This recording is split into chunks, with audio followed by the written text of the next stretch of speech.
Welcome to Criollo Wise Podcast, the evolution of the Criollo breed around the world.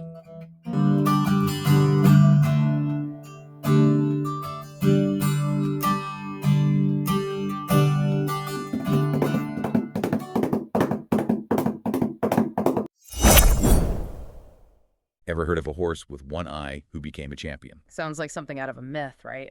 Well, get ready because today's deep dive is all about Maquena Chuchoca. He was a Chilean Criollo horse who defied all odds. A real testament to the phrase, never give up. And when you talk about never giving up, you couldn't pick a better breed than the Criollo. Oh, I know. They're legendary in South America. Tough, strong. The ultimate all-terrain vehicles. Bred for centuries to handle anything you throw at them, which makes them perfect for, well, you know. The Paleteadas. Exactly. Think of them as like the Super Bowl of horsemanship. These competitions are intense, and that's where our one-eyed wonder, Chuchoca, comes in. Now, his story starts out like something from a fairy tale. Impeccable pedigree, looks the part. He seemed to have it all. Those early days, everyone thought, okay, this horse, he's going to be a star in the show rank. A champion in the making. Right. But then things took a turn. An unexpected turn. It's like the classic hero's journey, isn't it? Got to face some hurdles before you reach your full potential. But with Chuchoca, these weren't just minor setbacks. We're talking serious health challenges. Right from the start. Like, he didn't quite reach the ideal height for a Criollo stallion. So a bit on the shorter side. Yeah. And then there was his temperament. Chuchoca, well, he was known to be a bit of a scrapper. Really? Oh, yeah. Always getting into it with the other horses. A little too much fire in the belly, huh? But wait, isn't that kind of spirit also what you need to succeed in those Paleteadas? You're not wrong. You definitely need some grit to excel in those competitions. But sadly, Chuchoca's fighting spirit actually ended up contributing to his biggest challenge. How so? All that head rubbing against the stable walls from those fights, it led to a devastating diagnosis. Cancer. Wow. Wait. Right above his eye. So he's already facing an uphill battle just to be a contender. And then cancer hits. Oof. It was a really dark time. He went through multiple surgeries. You're kidding? Each one more complex than the last. What started as a small cyst ended up becoming a tumor the size of a tennis ball. It's almost like with every hurdle he cleared, an even bigger one was waiting on the other side. Exactly. And if that wasn't enough, Chuchoca's owner, Nelson Lopez, passed away that same year. It was a heartbreaking loss for everyone. So now you've got this horse battling cancer, loses his owner. I can't even imagine what his family was going through at that point. It felt like the odds were completely stacked against him, but you got to remember, Criollo horses, they're known for their resilience. And even with his health issues, Chuchoca's Chilean lineage still made him valuable. Really? Oh, yeah. You see, that's where Eduardo Ballester comes in, a renowned Criollo horse expert from Argentina.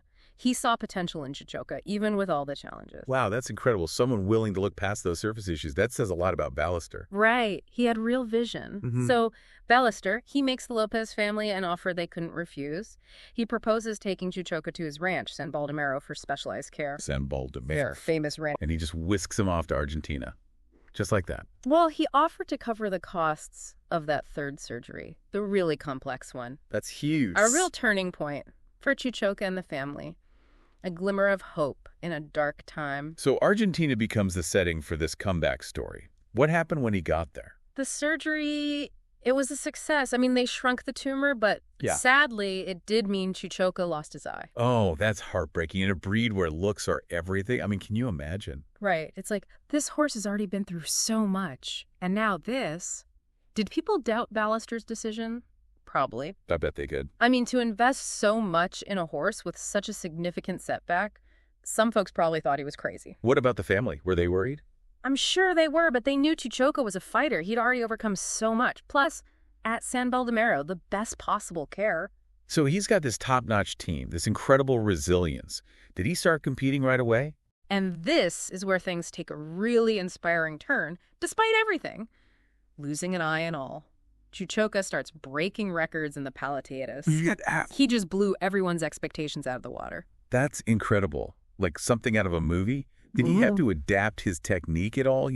Only seeing out of one eye. And that's the remarkable part. He seemed to adjust seamlessly. Really? Almost like his other senses became even sharper. That Wow. fighting spirit, it never wavered. There's even a funny story about how Chuchoca was initially registered as a mare because of his name. Wait, what? They thought he was a girl. Well, they just associated the name with a female horse.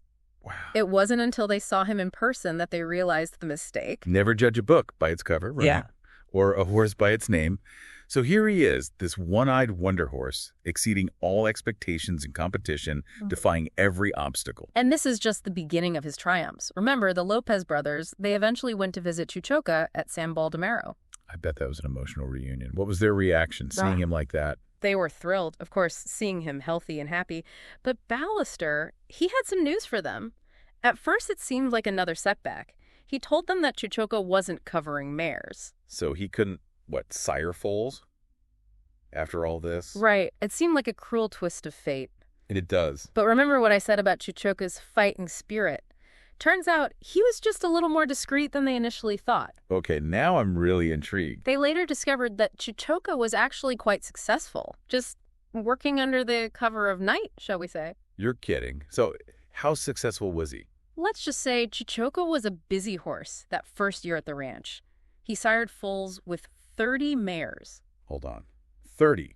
That's not just successful. That's like legendary. He went from being written off to fathering dozens of foals. Exactly. And it gets even more interesting. Oh, don't leave me hanging. 30 foals in 1 year. That's amazing. He was sneaky about it too, huh? Kind of a charming rogue. I like that. So what happened to Chuchoca after all of this?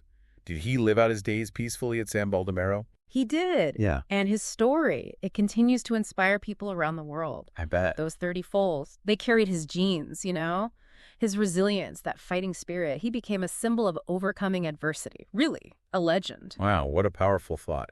So what can we all learn from Chuchoca? What's the takeaway here? Well, I think it reminds us that resilience isn't about avoiding the tough stuff. It's about facing those challenges head on and, with courage and determination. Maybe even a little bit of that Chuchoca charm. And never underestimate second chances. Ballister saw something special in him, even when others might have given up. That belief, that willingness to give him a shot, it unlocked his potential. Exactly. It's a reminder to support each other, right? Recognize the potential we all have and just offer a helping hand. I love that. So as you go about your day, remember, Maquena Chuchoca, embrace your inner strength, never give up on your dreams, and always, always be open to the unexpected. You never know what incredible feats you might accomplish.